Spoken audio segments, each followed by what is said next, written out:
Hi, welcome to Two Non-Doctors. I'm Liz Mealy. I'm Maria Shahada. I feel this is nice. We're both in a good mood. We're doing it. We're doing it. We're killing things, making it happen, all that. I meant to text you because we were, texting and leaving voice messages for each other, and we were talking first on Instagram, and then we started talking on WhatsApp. And I meant to be like, oh, this was a phone call. Like this whole thing was a phone call, and we fought it with both social media and texting and voicemails. It was like a multifaceted presentation where like we're sending memes, we're sending voicemails, we're sending text messages. There's emojis. I got like puppets to demonstrate my point. Yeah, I was like, and then she said, and I was like, she did not. But I was really proud of our friendship. We're just like, we're not gonna get on the phone, but I will let you know. I'm here for you. I see you. I hear you. I think it's really funny because, I mean, I knew it was a phone call, but like, it's always one of those things where she's probably busy, so I'll just like leave this message, and then you're like, I'll just leave this message. But our messages are immediate. It's not like you got back an hour later. It was like we were just talking. And I was like, actually, this should be a podcast. It should be a podcast. I wonder how many people. Sorry?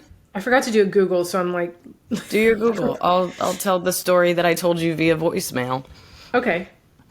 So I actually wonder, because I like, if there were any fans that listen to our podcast, because usually fans will come up after the show and be like, I love you, I love Maria, I listen to the podcast. But like, this weekend was so weird that was probably the last thing that they would say if they did. But I want to know if there's any Jersey Two Non-Doctors fans that came to my show this weekend. I mean, this weekend was just weird. I mean, I really learned a venue makes a difference. The same way that, like, you're more nervous for a venue, right? When you were doing live at the Apollo, you're like, dude, it's huge. It's the Apollo. Like, it's like, but it's like exciting and it feels like this is what we've worked towards. Yeah.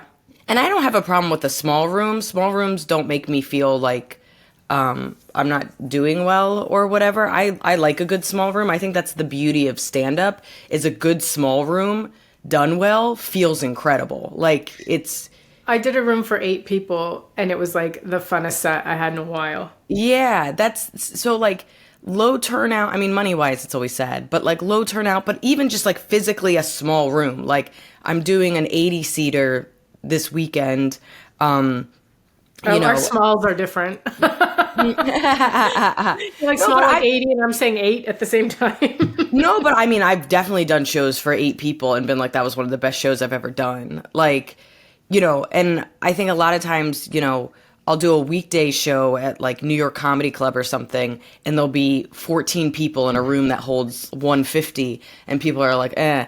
And I'll be like, there's zero pressure. Like, I'm I can try new stuff. If it doesn't go well, it's not my fault. Like, but so this room wasn't a small room. It was just a shitty room. It's just like the lighting, the spotlights are from the side. At no point did they put a light forward where I would need people to see me. So like, it's these 2 weird, almost like blue lights from the side, and it's in a hotel. It's like a makeshift comedy club on the weekends. So it's like one of those like hotel conference rooms or whatever. Oh no, so I hate that. I hate hotel conference rooms. Dude, I hate it so much. The sadness for everyone involved. It's like so everyone bad. Everyone walks in like, nah, nah. Like, so, and I've done it in fact, I have a script. Sorry, I have a script where I was like trying to figure out like, where does my character meet this guy who the relationship ultimately ends? And I was like, what would be the worst place? Like, at a show of hers in a hotel conference room. Yes, like at her lowest. So I don't want to do this room anymore because it's just a poorly set up room in general. But then, they throw too much money at you because it was a holiday weekend, and you're like, I can sleep in my own bed. Like, there's just so much about where you're just like, ah. And like, the shows were fine. They were fine. But like, I started every show being like, I feel like I started a TED Talk and I lost funding in the middle of it. Like the lights are out. It's like, it's doom and gloom. It's just like I'm telling be like, guys, the best way to earn money. Oh, okay, they're taking the lights. They're taking the lights. Guys, don't. This is a great lesson in resilience. And never giving up. Like it just seems, but. It was Valentine's Day on Friday, and that always just feels like a lot of pressure because you don't want to ruin someone's date night. I had people come up to me and be like, "We haven't gone on a date since I had my kid 2 years ago." Like, it's like, ugh. I hate hearing that because you're like, "Oh no, it's all on me." Guys, you should not. But you have to remember, if you don't do well, they can bond over how much they hated you. Dude, I'm almost positive that happened. I swear to God. The second show on Friday, it was like a younger, and the show was fun. Like the show was like decent. It wasn't like my favorite, but it was decent. And they had to be like between 25 and 28. So it was this like girl and her boyfriend. They were holding hands across the table, and they stared at me with a dead eye. Oh, God. Both of them, never smiled, never blinked. Like, I almost would have preferred if they looked at each other and bonded over hating me. They just kind of dead. I could not look to the left. They left, and I was like, I made that relationship stronger because they're going to be like, ugh. I know the I cannot look over at this face feeling. There's just the one face, or in your case two, where it's like, they're gonna deflate me if I look at like how bored or confused their face is. It was wild, and I had fans. So like if I looked over there, there's people. Even the table next to him, there was a guy that like had my book and was like excited to be there. But you can't focus on that. You just think about these two people out of like 150 that are having their night ruined, and there was just like a part of like, and then there's an instinct where you want to be like, I'm ruining your night, am I? Like you just want to, and you're like, why? Why even do that? Like I had to fight every instinct to be like, why don't you like me? What did I do to you? I swear to God, if you just loosen up, I really think we could actually like relate because these are relatable, I had the same show on Sunday, but instead of 2 people not liking me, like 100 people didn't like me and 2 people did. And now you're only looking at 2 people. You're like, guys, you cannot go to the bathroom. You were my lifesavers right now. Yeah.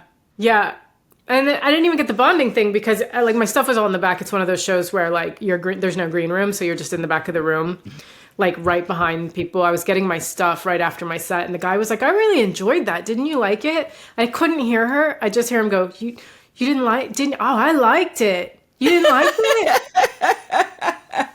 I like it. And I just hear, I swear to God, I heard it go, shh.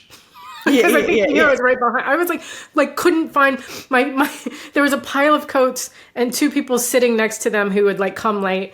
And I'm just like elbowing them. I'm like, I have to get out of here. I cannot hear the rest of the sentence. I think you're the one that taught me yeah, right. I think you're the one that taught me yes, the bathroom review. Yeah. I remember so clearly, like kind of early into our friendship, like we did a show and I was feeling like shitty about it. And you're like, no, you had a good bathroom review. And I was like, excuse what? I was like, what? And you're like, no, I had to go to the bathroom. And there were these 2 girls that were like, that was amazing. I loved it. And I was like, how'd you do it with me? They were like, well, they described you. They thought you were Latina. So and we've done this long enough to know that like it doesn't matter and we're not for everyone. But I don't know what it is about like a holiday. Yeah. I don't know. I just, everybody's wearing fucking red sweaters and you're just like, oh no, you wore your best red sweater. It's because there's too much pressure on the night. It wasn't just something that they were like, do you know what'd be fun? Let's go see comedy. Let's just see what kind of bullshit we can watch, Yeah. It's like, right. I got tickets for the comedy club. It was a little expensive. But whatever. And then we have dinner. How much is the babysitter? Okay, fine. It's like, there's something I have to do. And I probably planned last minute. And, Yeah, and you can't not do something. It's like, The other thing I wanted to say is because the stupid spotlights were from the side, I swear to God they were the most lit up people. I know that's like a weird misremembering, but I swear to God they were like, nah, like the spotlights were on them to let me know that they were lit up and on the stage. Yeah. And like on your phone after the show, just with their disappointed faces. I cannot. We hated that. You're like, this is my Instagram. How did you get here? How'd you get here? You learned my name to be mean to me? But yeah, so Saturday, it was, it's so interesting because I've had a couple of fans reach out to me and like, I have it on audio. I could listen back to what I said, but I was, when you're just like so scared and worried that you don't, the same way that like I've had sets that I was so nervous about that I was like, how'd that go? They're like, you did great. I was like, I remember none of it. Like you just kind of like black out. You leave. Mark Maron had such a great like, You left. Mark Maron had such a great, I don't know if I heard it on his podcast or what. He was just talking about how he'd left himself on. He's like, I feel bad for the guy I left on stage.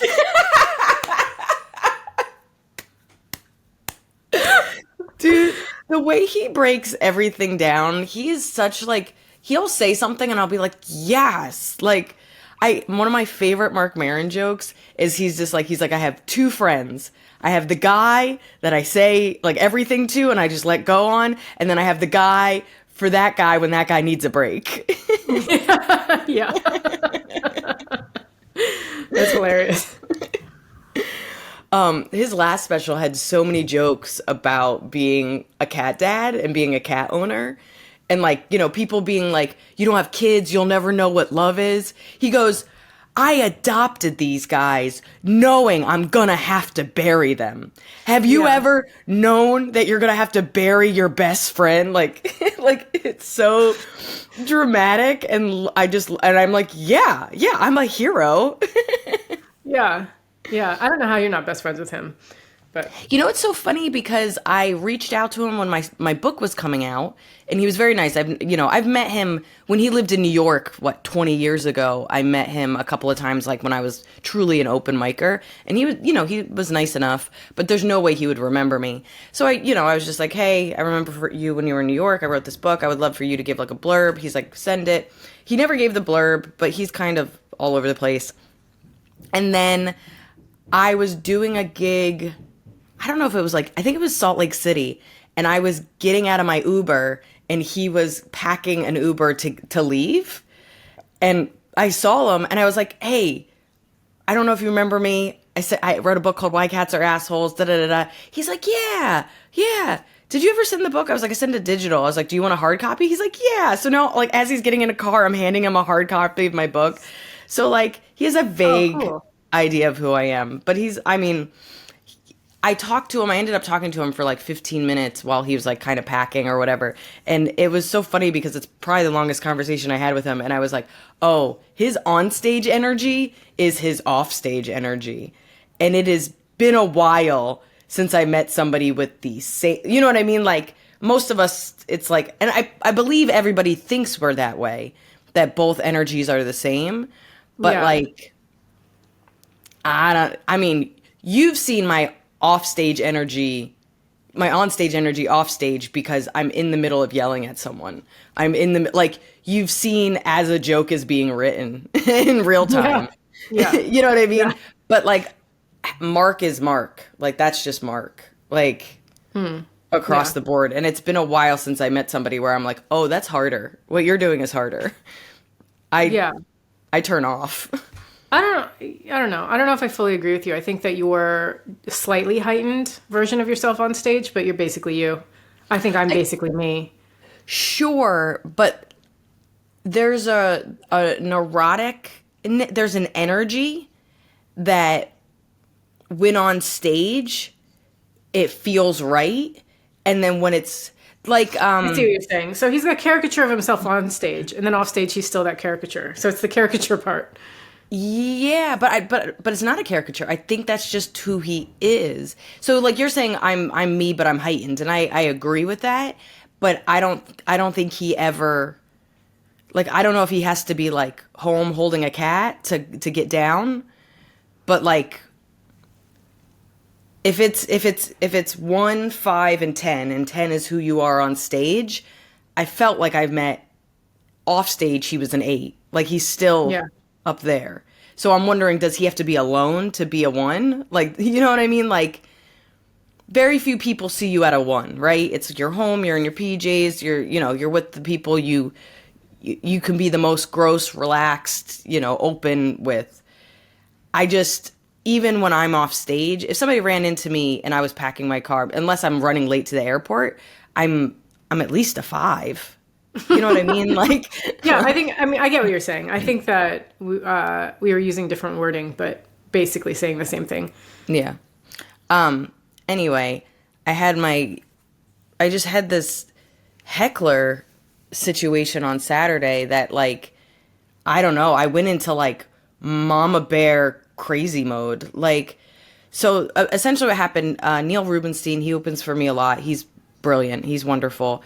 I didn't see him do the joke, but I know the joke he did. He did a joke earlier in his set about going on a date with a woman that has autism. And I'm going to like butcher his joke, but it's a very simple, brilliant joke. He basically goes, I went on this date, I went back to her place, and she was like, hey, let me know when you want to have sex because I don't read social cues very well. And he was like, how about now? Is now good? I mean, 15 minutes would have been better, but 15 minutes ago, but like now, like, and it's just a cute joke about like, oh, now, like now. And then later he does stuff about being Jewish. This guy shouts something out about Trump. Horrific. He handles it amazing. But the manager wasn't in the room when that happened. So when he came back in, I was like, hey, this dude's shouting out Trump stuff. He's talking in the back now. Because after he stopped shouting, he's just talking to his friends in the back. I was like, can you say something to him? So as he's going over, the guy gets up and he goes, let's go outside. So they talk outside. I think they had a nice conversation. When he comes back in, he tells me, he's like, that guy's not going to be any trouble. And I was like, okay. So I go on stage. I'm doing my set. In the middle of my set, I now have an autism joke. Again, equally as light, but we don't even get into it. I do a joke about being probably ADHD and irresponsible. And then I go, so I've been diagnosing people with autism. And it's just ridiculous. It's a ridiculous thing to say as an irresponsible person, but also a comedian. And so that gets a big laugh.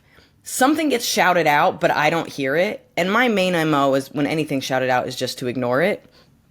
So I ignore it. Then I start going into my next line, which I say is like, obviously I don't have any credentials.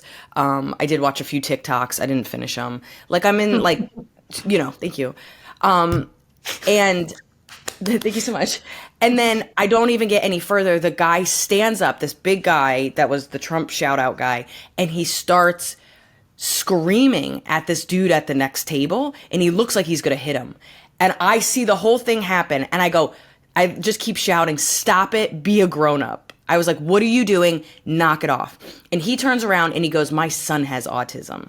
And I was like, I have no idea what that has to do with anything. And then the woman goes, she doesn't speak. He's a non-audible autistic child. And I'm like, I just don't understand how that allows you to harass people and try to hit somebody. And then he turns around and I was like, stop. I was like, if you're not having fun, get out. You've already been rude before. Get the fuck out. So eventually the manager comes over. They're saying, we're not going to pay. And I was like, you were going to even tip people anyway. You guys are the worst. Get the fuck out. You know what I mean? Like, whatever. They were just awful people.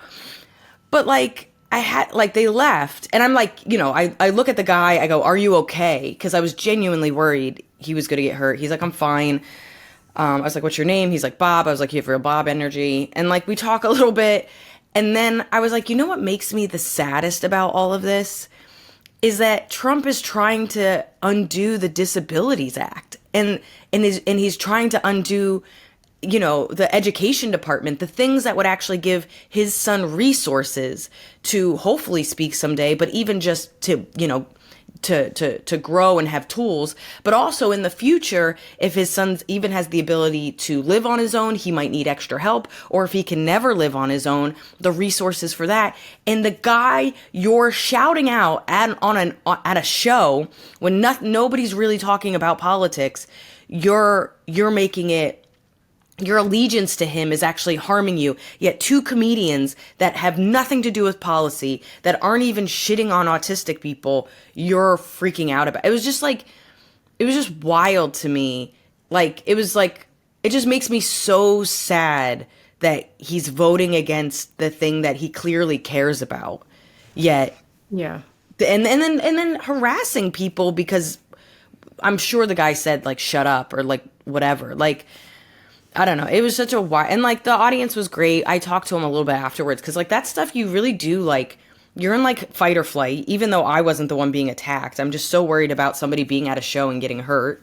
Things are crazy with like guns and stuff. So it's like you just see that stuff escalating and you get scared. Have there been guns at comedy shows in the U.S.? At comedy shows, I'm unsure at comedy shows. Like I know movie theaters. Movie theaters.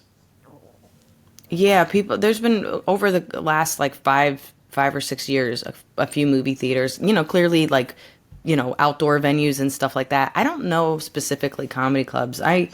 You know, I think what makes me sad is that like, I don't know any performer that doesn't want people to have a good time, and like, I'm somebody that doesn't really talk about politics. Like, I mean, I have my strong opinions about Trump and everything that's going on. It's horrific, and I think it's beyond politics. I mean, we're talking about human rights violations and whatnot.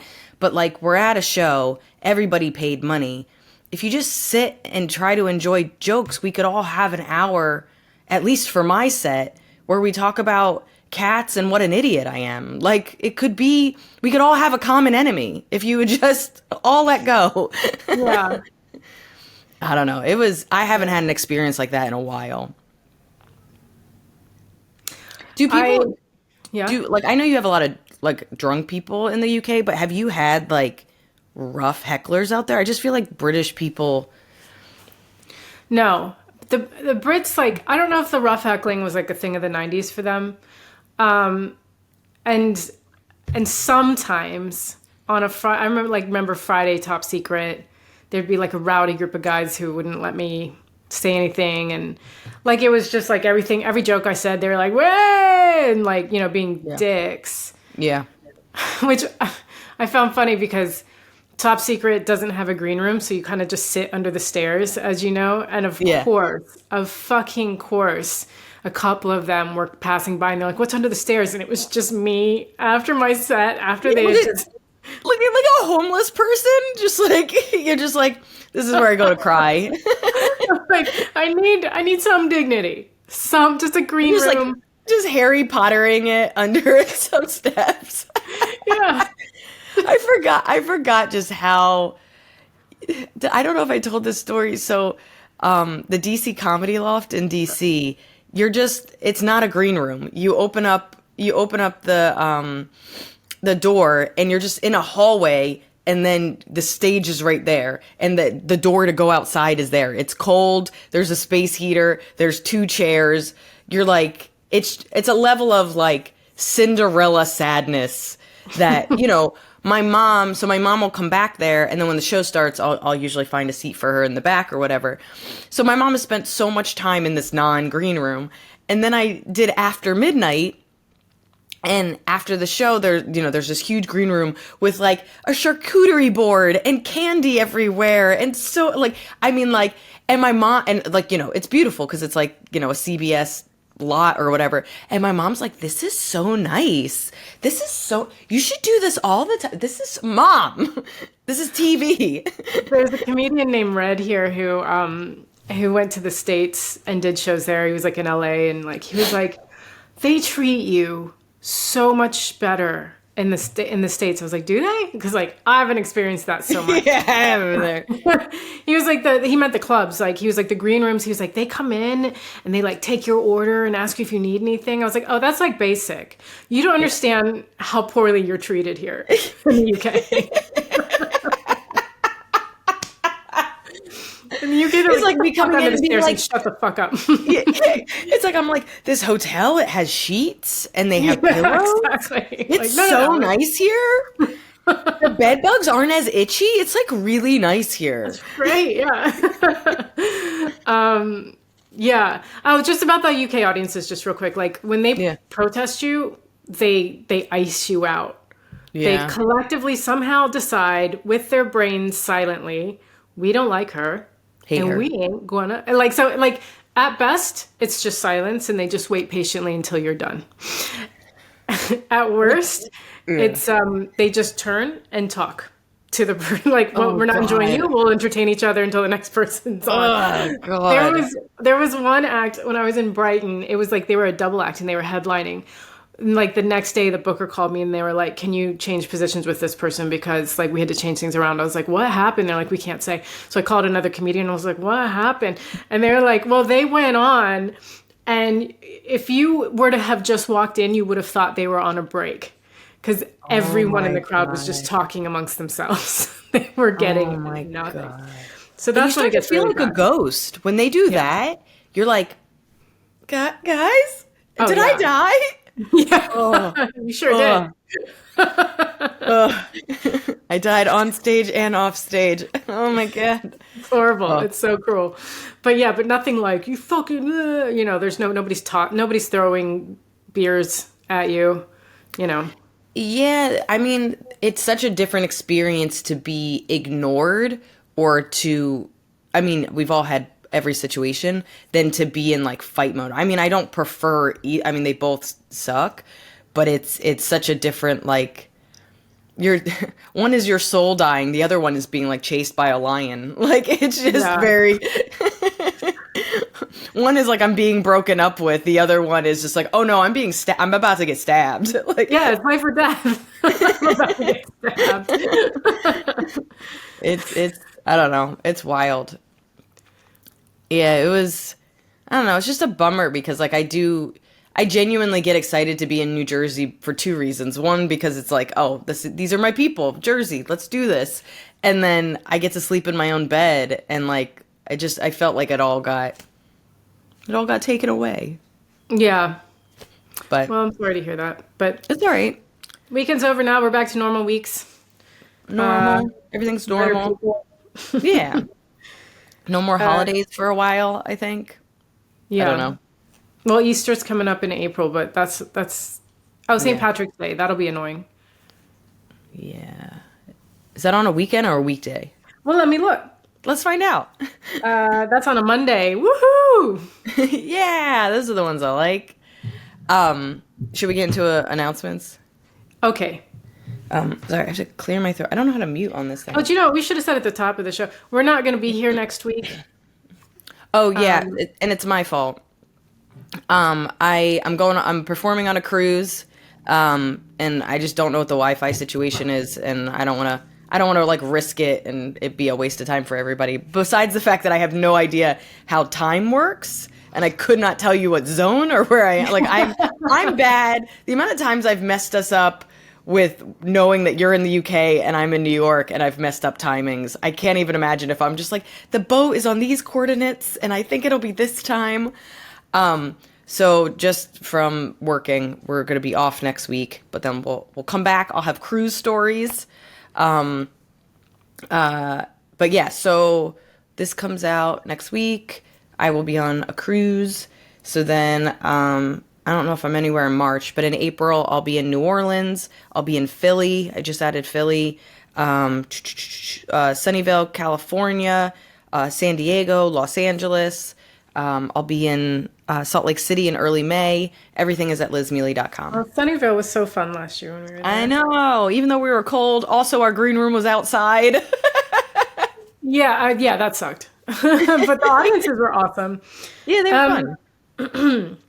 So where am I going to be? I'm going to be in Dublin again. And beginning. Oh, this isn't until April. I don't think I have shit in March. Yeah, I don't have anything in March. Yeah, April. So first week, Thursday the 3rd through April 6th, I'll be in Dublin. And then after that, maybe in Birmingham on April 11th. And then the 24th through the 27th, I'll be in Sweden. So I think I'm going to be in Uppsala on Friday the 25th and then Stockholm the 26th. I got a lot of Nordic followers because I think there's like a BBC Nordic that aired live at the Apollo.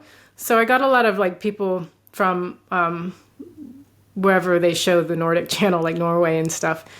My dad is planning a trip with my cousin, and he's going to like Sweden and Norway, and gonna just Cool. like it was kind of cool. I think my dad's been to Canada, You but gonna I see don't think Louise? huh? Is he going to He's see gonna see. Louise? I hope he sees Louise. We were talking about it because, he was just like, you talked to Louise? I was like, kind of a fair amount. I was like, she's friends with Maria now. We've stayed at her place. Like, I was like, she's met me in different countries. I've seen her in Sweden a bunch. She's like, that's so cool. I was like, Dad, I've told you all of this. Yeah. But no, I'm really excited for his trip. Like, I think that's so cool. And he just turned 70, and I'm just like, Oh. like, I don't know. I'm just excited for him to like experience something new. And my cousin has lived all over the world. So he's been everywhere, for work. So he's like the perfect person to go with him. I don't know. I'm just Great. like, but like my dad's like, how do you know where to go? And I like where to do stuff. I was like, oh my God. So he's just been watching YouTube videos and like doing research. There's such a, I remember when I hadn't been anywhere, and this excitement was my friend Amanda who had traveled a lot, and she was Yeah. like kind of helping me. And then you had started doing those military tours before I had, so you were like breaking down what those experiences were like. So it's just a lot of like, you just have like a mama bear that's just like, this, let me help you. I got you. Yeah. Yeah. But my dad's question was like, what do you do if there's like too many people at the thing you want to go to? And I was like, he was like, I don't like crowds. I was like, Dad, one, you wake up at like 4 a.m. Like, just go when you get up early. Nobody else is going to be there. I think I need to step in as tour guide because I'm like, oh. Sorry, I'm just getting I keep getting these phone calls, and I'm like, well, I'm on a do not call list. I don't understand. Yeah, I'll be the tour guide because I'm like, I hate crowds, and I'm up at 4, in bed by 7. So here we go. I got you. You get along with my parents so well. It's insane. They're literally like, why couldn't you be more like Maria? She wakes up on time. She has a to-do list. She has everything organized. Oh my God, that's funny. I'll go first with Googly Googs. Sure. Okay, mine's a little silly. So my friend Neil, who I was working with this weekend, Neil Rubenstein, he's great. If you don't know his work, he has a special. So Neil was in Jersey. He has a bunch of Jersey friends. He's originally from Long Island. So, I would ask him like, oh, what'd you do today? And he's like, dude, he has a like a zip up jacket, like almost like if you were on the football team, like it has one of these jackets. It's like how I remember him all the time. And it says the pasta shop, and it's a restaurant. It's like a restaurant zip up, like, you know what I mean? And I love it for multiple reasons. I love pasta. My cat's name is Pasta. I love that he's wearing a restaurant. Like, it looks like an Adidas jacket, but it says the pasta shop.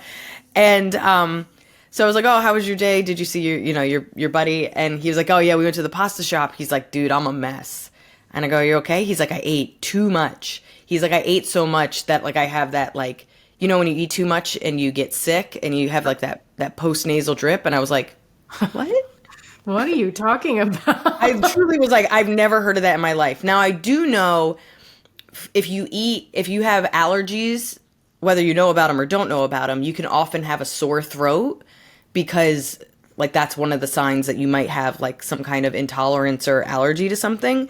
But I was like, no, dude, I've never heard of that. So I wanted to look it up. Where is it? Oh, come on, I had it.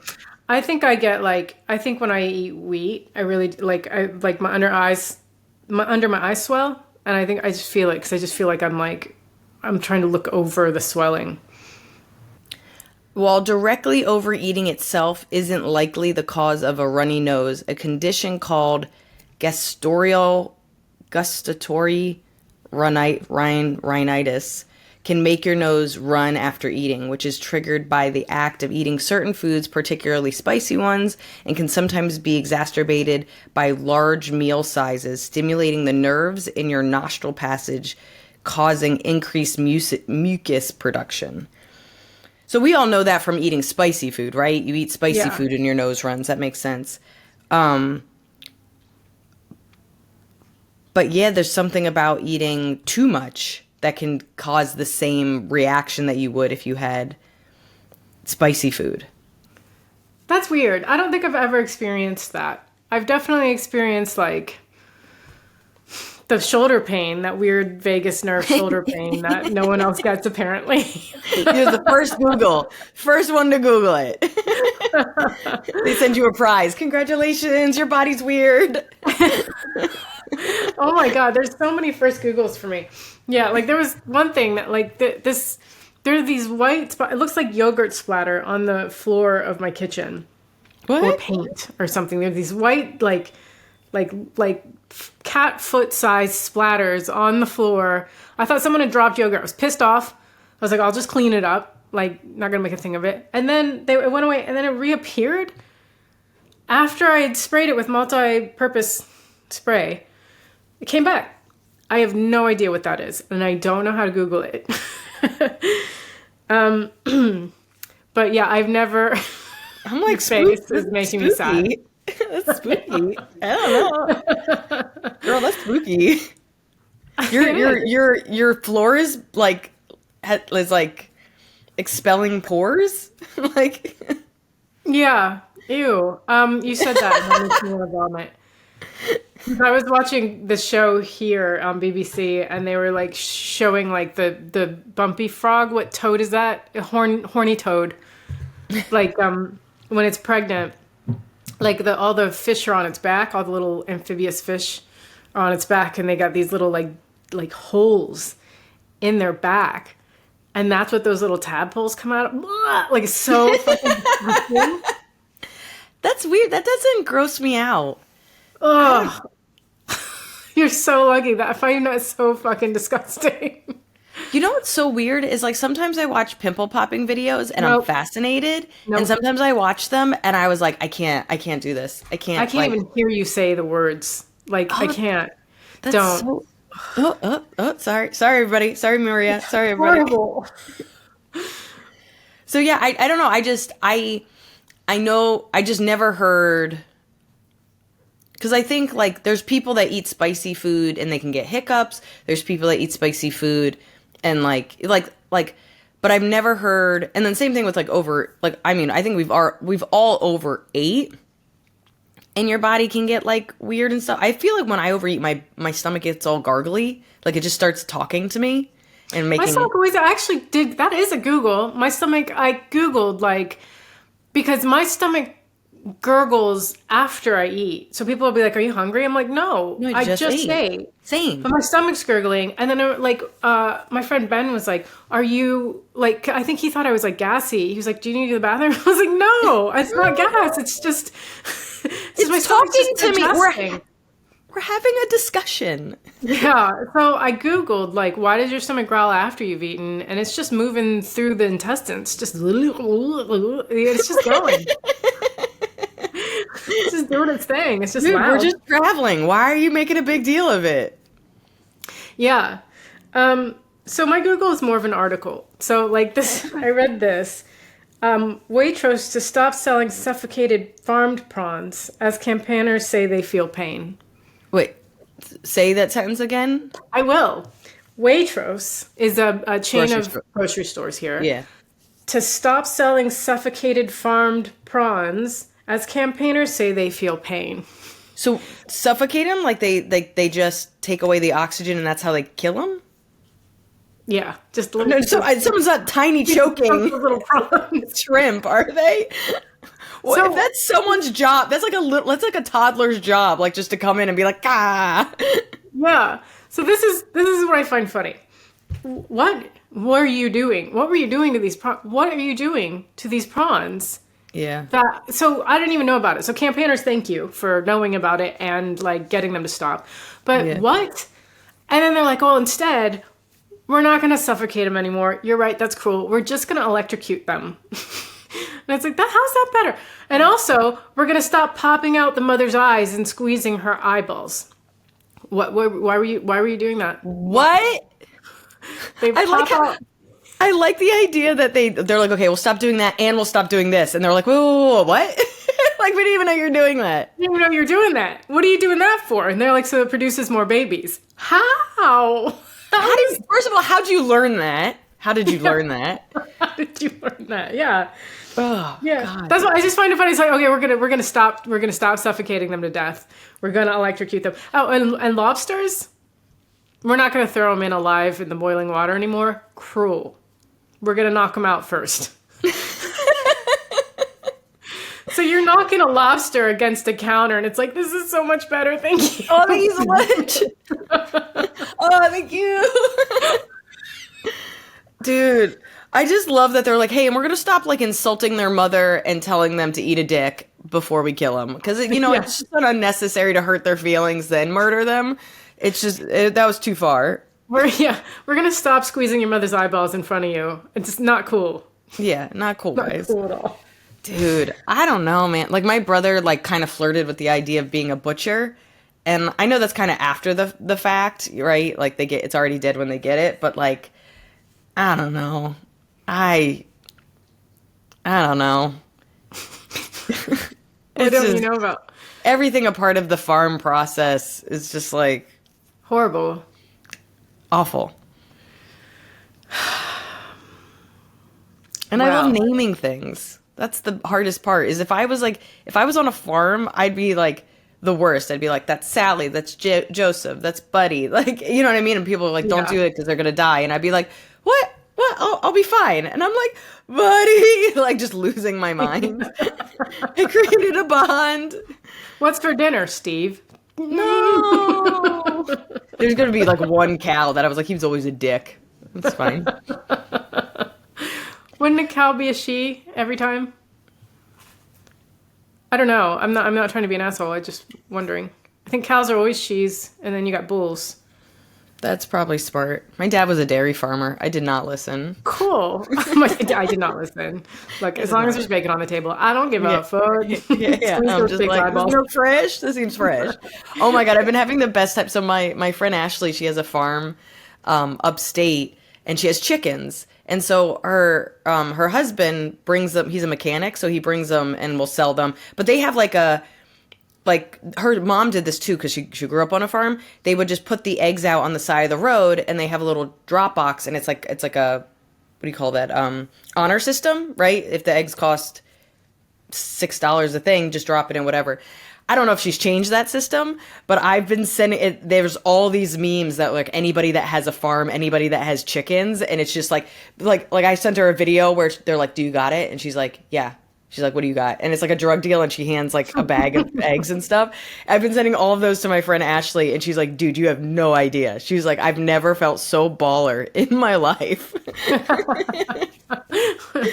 I'm just like, it's just like there's these little sad moments in life that you can have fun with. Yeah, is that where America's headed? It's like you're running to the farmers. Like, yeah, there's no money anymore. Everything is crashed. Well, you know, Trump's fucking over the farmers too. Everybody's getting fucked over. What a fun time in history. Okay, so we're taking next week off because I'm on a cruise for work, but my mom is coming. Ooh, she gets to go. Oh, your mom's going. I was wondering who won. Yeah, Dr. Terry going to Jamaica with me. So she's so excited. We both. I mean, is that why your dad's going to Norway? Oh yeah, Jamaica. Yeah. Oh, you're going to Jamaica? Yeah. Well, I'll fucking go somewhere cold. Do you know what's better than pot and sun? My mom's so cute though, because I haven't traveled with my mom in a while, and she's bought Dramamine because neither of us know if we're gonna get seasick. So she takes a picture, and this is who my mom is. I'm like, are you? You know, I was like, make sure you have your passport, blah blah blah. She sends me a picture, and it's the Dramamine, and then it's like an industrial size of cinnamon gum, because that's who my mom is. My mom never doesn't have cinnamon gum. We're going for 5 days, and she has enough gum that like there could be an apocalypse that happened. Like she would be lost at sea, and people are like, "Do you have any food?" And she's like, "I have at least 10 years worth of gum that we can survive off of. We can use it as bait to go fishing." Like, she makes me laugh. Oh, that's a nightmare for me. Oh, one last thing. My mom told me, you know, because all these crashes and stuff, I mean, I can't even process all of them. She goes, if my plane crashes, I still want you to go on the cruise.